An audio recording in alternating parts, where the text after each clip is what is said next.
Bonjour tout le monde.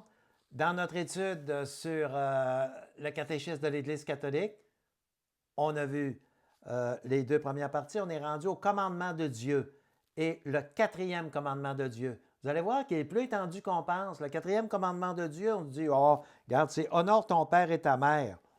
Bon, on dit, bon, ça, on le sait un peu. Vous allez voir, le catéchisme de l'Église catholique est surprenant là, pour ça. Alors, d'abord, il nous dit, puis ça c'est pas nouveau, mais je suis sûr qu'il y en a parmi vous autres que ça va surprendre. Il nous dit, c'est pas seulement le père et la mère, ça s'étend au devoir des élèves envers leur maître à l'école, des employés à l'égard des employeurs, des subordonnés à l'égard de leur chef, des citoyens à l'égard de leur patrie et de ceux qui administrent le gouvernement. Donc, ce n'est pas seulement le père, la mère, c'est toute l'autorité.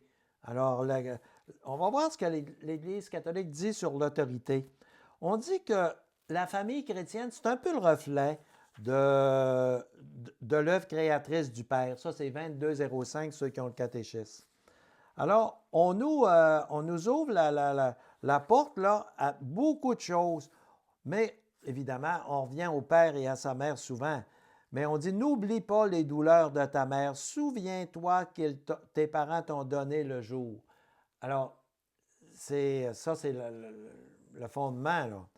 Alors, on nous dit qu'un enfant doit obéir à la demande de ses parents qui sont motivés par le bien. Il rajoute ça, qui sont motivés par le bien. Parce que après, à la fin du paragraphe, ça c'est 22-17, regarde ce qu'ils disent. Si l'enfant est persuadé en conscience qu'il est moralement mauvais d'obéir à tel ordre, qu'il ne le suive pas. Alors, c'est normal, on s'y attendait, puis il y a toutes sortes de parents. Hein? Alors, ça, c'est 22-17. Alors, on est obligé d'obéir à ses parents quand on sait que c'est bien. Mais souvent, même, c'est bien, puis on ne veut pas obéir. Ça fait partie de l'apprentissage, puis de l'adolescence, puis on est tout pareil. On ne veut pas obéir à nos parents, mais 95 du temps, 99 ce sont des directives qui sont pour notre bien.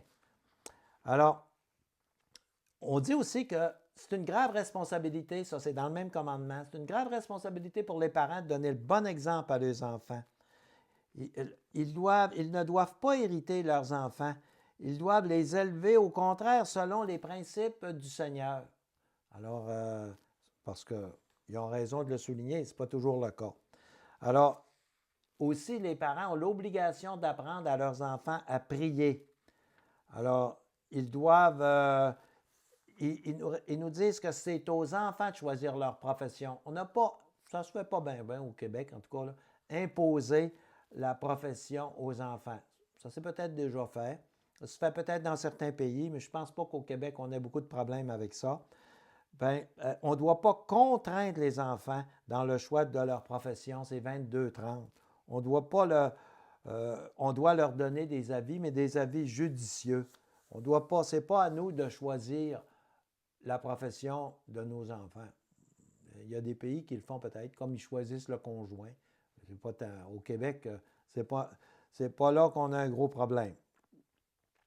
Alors, on dit qu'on doit voir nos supérieurs comme l'autorité de Dieu. L'aspect obéissance et tout ça, ça fait partie de la culture de la religion catholique. En autant que c'est pour le bien, mais il faut qu'il y ait une autorité, puis il faut s'y soumettre. Il faut voir ça comme l'autorité de Dieu. Nos gouvernements, tout le monde, toutes les autorités. Si on est dans une école, les autorités de l'école, il faut voir ça comme c'est comme une délégation de Dieu pour nous diriger vers le bien. Alors, la soumission à l'autorité, on a dit, exige moralement le paiement des impôts. Bon, là, on vient d'ouvrir une porte, puis c'est important qu'on sache ça. Le paiement des impôts, c'est une obligation pour un catholique. Il doit payer ses impôts. Ce n'est pas seulement une obligation civile, c'est une obligation morale. Quelqu'un qui fait de la fraude pour son impôt, c'est un péché. Il doit payer son impôt. Alors ça, c'est 22-40. Ils ne disent pas péché comme tel. Ils disent, regarde ce qu'ils disent, la soumission à l'autorité et la co-responsabilité du bien commun exigent moralement le paiement des impôts, l'exercice du droit de vote et la défense du pays. Il faut faire ça. Alors, aussi, à 22,42, le citoyen est obligé en conscience de ne pas suivre les prescriptions des autorités civiles quand les préceptes sont contraires aux exigences de l'ordre moral. Alors, par exemple, un avortement. Bon, mais si vous travaillez dans le milieu, bien, c'est bien une valeur, c'est défendu par la religion catholique. Un avortement, si vous êtes catholique puis vous effectuez des avortements, vous n'êtes certainement pas en harmonie avec l'Église catholique. On va le voir un peu plus tard dans le respect de la vie. Alors, ils nous disent bien dans ça, ils résument, il faut obéir à Dieu plutôt qu'aux hommes dans un tel cas. Si ça s'oppose d'une façon. C'est rare, là. C'est rare. Moi, j'ai été maire 20 ans, puis j'ai jamais eu un cas de conscience là-dessus. Toutes les décisions que je prenais, j'ai jamais senti que ça venait à l'encontre d'une prescription de l'Église. Donc, ce n'est pas des affaires qui se présentent à tous les jours, mais ça peut se présenter. Alors, on a dit aussi qu'on ne doit pas recourir aux armes. Là, attention, ça, là, c'est assez particulier. Puis ça, c'est dans le 4e commandement de Dieu, c'est drôle, hein? Dans le catéchisme de l'Église catholique, c'est 22,43. Pourquoi? Parce que recourir aux armes, s'opposer à l'autorité, c'est permis, 5 conditions. Ça prend 5 conditions. Je vous les énumère. D'abord, il faut, en cas de violation certaine, grave et prolongée des droits fondamentaux. Mais pas une des conditions. Ça prend les 5 conditions réunies. Pas une des 5. Les 5 réunies. Donc là, je viens d'en nommer une. Violation certaine, grave et prolongée des droits fondamentaux.